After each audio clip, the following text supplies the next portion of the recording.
Magandang araw po, welcome po sa aking channel, Nov9 TV.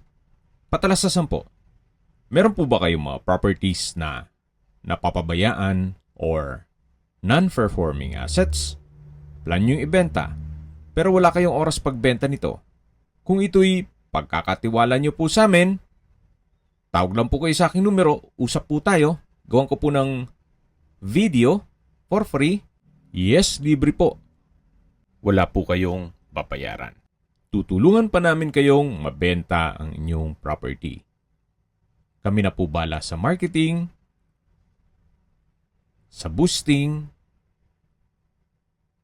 pati po sa paid advertisements, even sa tripping. Hindi na po kayo mapapagod sa pag-entertain ng mga buyers. Kami na po bala sa lahat. Tawag lang po kayo.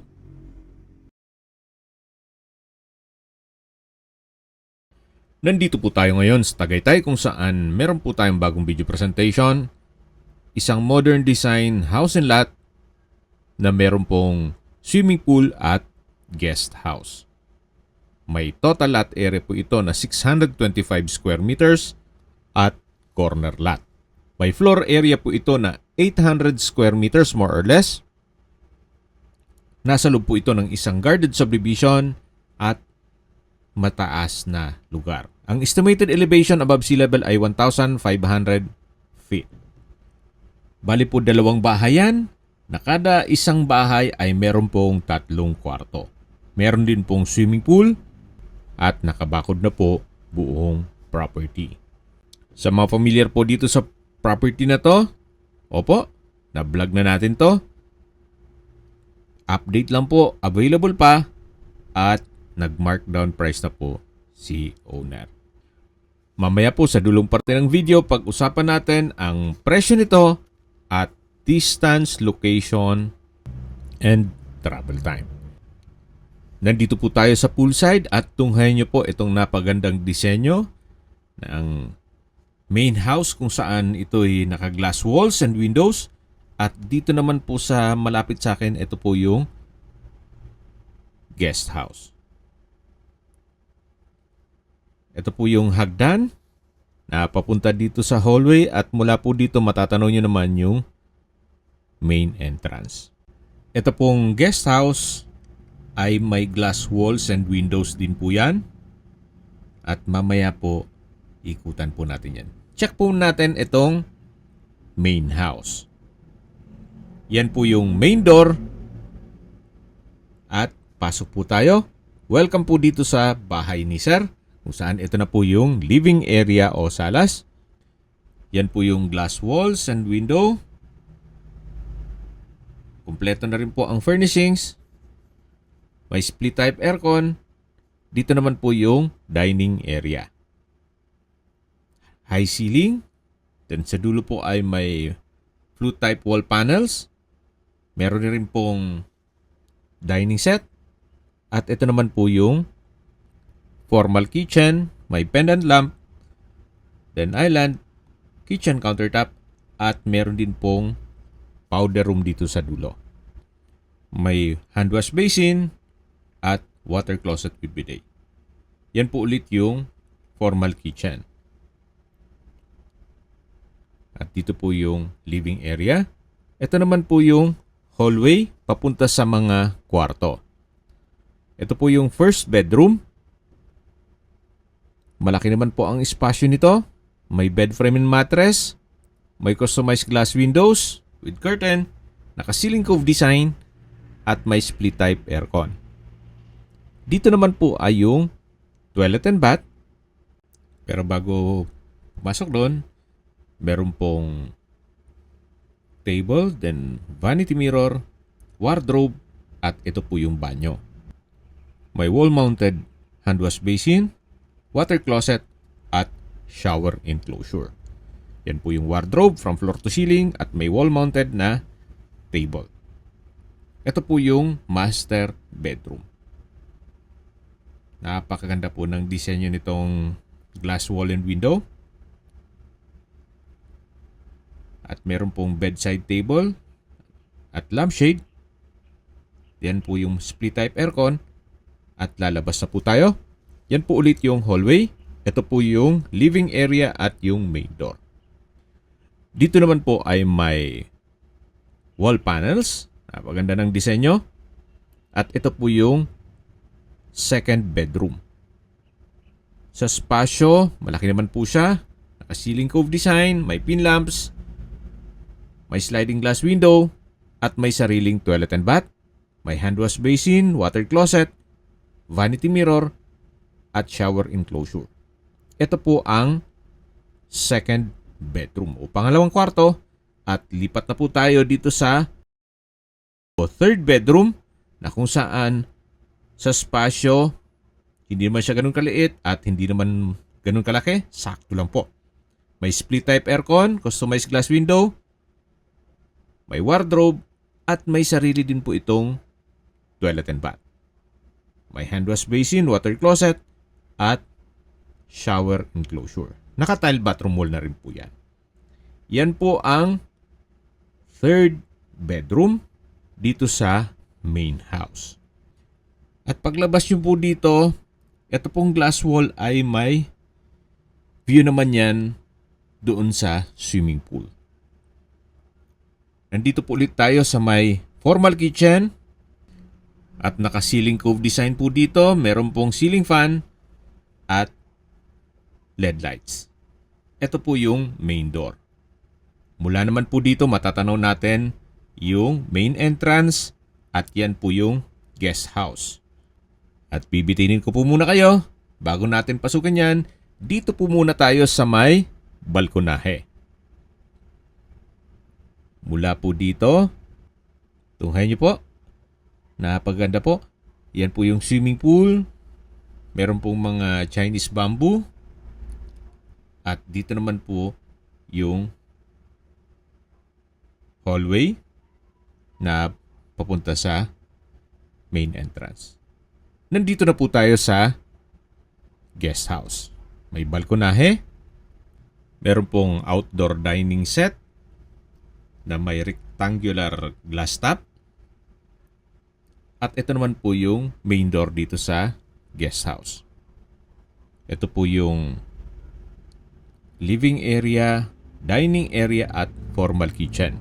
Naka-high ceiling na rin po yan. May glass walls and windows. Premium tiles ang ginamit sa flooring. Meron pong vanity mirror at meron din pong sariling banyo. Ito po yung tinutukoy ko na banyo na kung saan may hand wash basin, water closet, at dito naman po yung unang kwarto. Malaki naman po ang spasyo. May sliding glass window, split type aircon, bed frame and mattress, at may sariling toilet and bath. Meron din po itong shower enclosure, water closet, at hand wash basin. Ito po yung first bedroom dito sa guest house. Yan po ulit yung dining area, formal kitchen, at living area.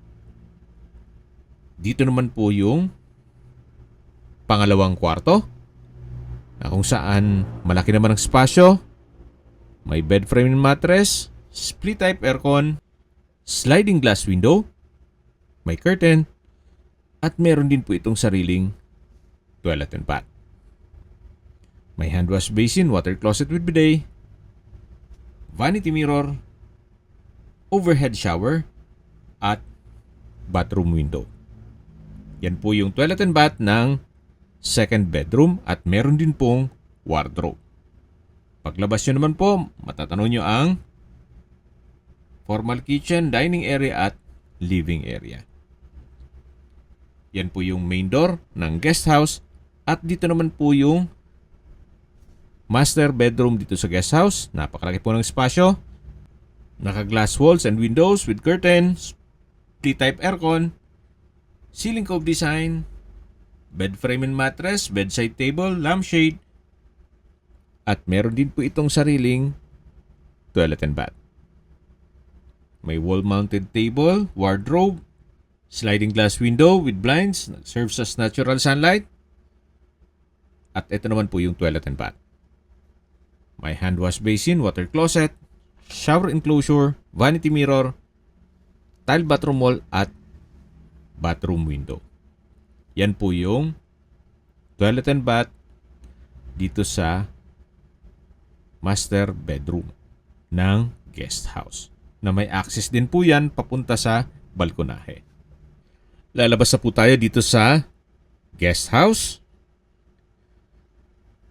At mula naman po dito matatanaw natin yung main house. At yan po yung balkonahe. Ang kagandahan po dito sa property na to ay income generating. Especially pag pinasok nyo sa Airbnb. Pwede pong itong guest house lang kung konti lang naman ang guest. Pero kung maraming guest, pwede na rin isabay itong main house. Kaya magkakaroon po ng option. Kahit po ilang guest lang, pwede ma-accommodate. Then kung malaking guest naman, pwede rin po. Balik po ulit tayo dito sa poolside. Sa dulo po ay may garden set. At yan naman po yung mga Chinese bamboo dito sa concrete fence.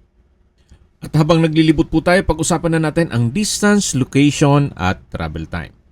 Mula po sa Tagaytay Flower Market, ang distance is 1 kilometer at ang travel time is 1 minute. Mula naman po sa Picnic Grove, ang distance is 3.2 kilometers at ang travel time is 6 minutes. Mula naman po sa Tagaytay Rotonda, ang distance is 3 kilometers at ang travel time is 5 minutes. Kompleto na po doon gaya ng public market, groceries, convenience store, remittance center, banks, schools, church at hospital. Yan po yung lagi kong binabanggit sa inyo na dapat nyo i-consider sa paghanap ng property ay yung meron pong malapit na hospital. Hindi ko naman po sinasabing sakitin kayo. Yan naman po for emergency purpose lang naman. Ito na po yung open parking sa kabilang side ng property. At dito naman po yung main entrance na tinutukoy ko. Kung dito po tayo dadaan, yan po yung pedestrian gate. At ito naman po yung main entrance na kung saan yan po yung hallway papunta sa guest house at main house. At sa dulo po yung swimming pool. Balik po ulit tayo sa distance, location at travel time.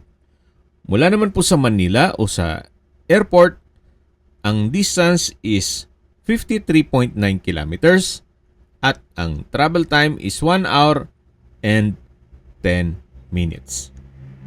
Nandito po tayo sa lower part ng main house at dyan po nakatira si caretaker. Doon naman po ang covered garage. At dito po sa corner side ng property ay naka-landscape na rin po siya. Yan naman po yung pangalawang gate. At ito po yung glass window ng master bedroom dito sa main house. Dito po sa baba ay meron din pong kwarto. Pero dyan po ngayon nakatira ang caretaker. Kompleto rin. May kwarto, may banyo, may kusina. At yan naman po yung open parking kung saan dyan tayo nag-start ng video. Okay, sa mga familiar po dito sa property, opo, ang dating asking price natin dito, nakailang markdown price na po tayo. From 40 something, nag-38, 36 din. Ngayon ay 32.8 million pesos. Kung may mga katanungan po kayo, tawag lang po kayo sa aking numero. At sa mga kababayan naman natin na sa ibang bansa, meron po akong WhatsApp, Viber, Telegram, at Signal. Same number lang po, 0917-316-3399. Sa mga nagtatanong naman po ng aming Facebook, meron po aming Facebook page na Nov9TV at Facebook Real Video. Meron din pong TikTok at Instagram. May ibang YouTube channel po kami, the Nov9TV channel, Nov9TV Listings, Nov9TV On The Spot, Nov9TV Updates, at Nov9TV House Rental. Sana po naibigyan nyo ang video presentation. Paki-like and subscribe na lang po sa aking channel para ma-update din po kayo sa aking future listings. Kung sakali po hanap nyo yung mas malaking sukat ng lupa, meron din po kami ibang listings na pwede nyong pagpilian. Huwag po kayong mag-atubiling tumawag sa amin Then, let us know your budget para malaman namin kung anong property pwede naming ilong sa inyo. Sa lahat pong viewers, subscriber at nagtiwala po sa amin, salamat po sa suporta. Ingat po kayo lagi at yung pamilya. Maraming salamat po.